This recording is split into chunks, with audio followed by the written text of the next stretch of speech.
هەموو ژنێک یان کچێک شانی ئەوەیە هەست بە سەلامەتی بکات. جا ئەو سەلامەتیە دەشێت شوێنێکی بەرجەستەی سەلامەت یان کەسێکی متمانە پێکراو یان هاوڕێیەک یان ئەندامێکی خەزان یاخود کەسێکی دیکە بێت.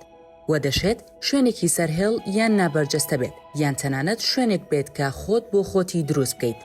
ئەگەر هەست بە ناسەلامەتی دەکەیت متمانەت بە خۆت هەبێت و ئەگەر توانیت یان هەر کاتێک توانیت هەوڵی بەدەستهێنانی یارمەتی بدە.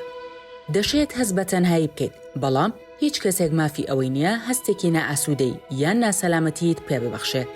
پێویستە کۆمەلگا ناوخۆیەکەت شوێنێک بێت کە تیایدا هەست بە سەلامەتی بکەیت. کۆمەلگای ناوخۆیی دەشێت بە مانای زۆر شت بێت. دەشێت بە واتای شوێنی ژیانت یان دراوسێکانت یان خوێندنگاکەت یان شوێنکارەکەت یان بازاڕی ناوگەڕەکەکەتان یان دوکانی سەوز و میوە یان هاوڕەکانت یان کڵێسا یان مزگەوت یان بە واتای ئەو چالاکیانە بێت کە لە کاتی دەست بەتاڵیدا ئەنجامیان دەدەیت. کۆمەلگا ناوخۆیەکەت ئەو کەسانەش لە خۆ دەگرێت کە بەشێکن لە تۆ.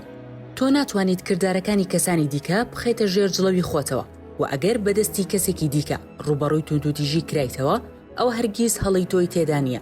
ئەگەر پرسیاری زیاترت هەیە یاخود خوازیاری گفتوگۆ لەگەڵ کەسێکدا بکەیت، تکایە ئازاد بە لە دۆزینەوەی زانیاری دەربارەی چۆنەتی پەیوەندیکردن بە دابینکاری خزمەتگوزاریەوە لە ناوچەکەتدا، لە ڕێی کردەکردن لەسەر دۆزینەوەی خزمەتگوزارەکان یاخود لە ڕێی گەڕان بۆ نووسراوی زیاتر بە بەکارهێنانی بەشی گەڕان یان لە ڕێی ڕۆبۆتی خۆکارانەی گفتوگۆوە.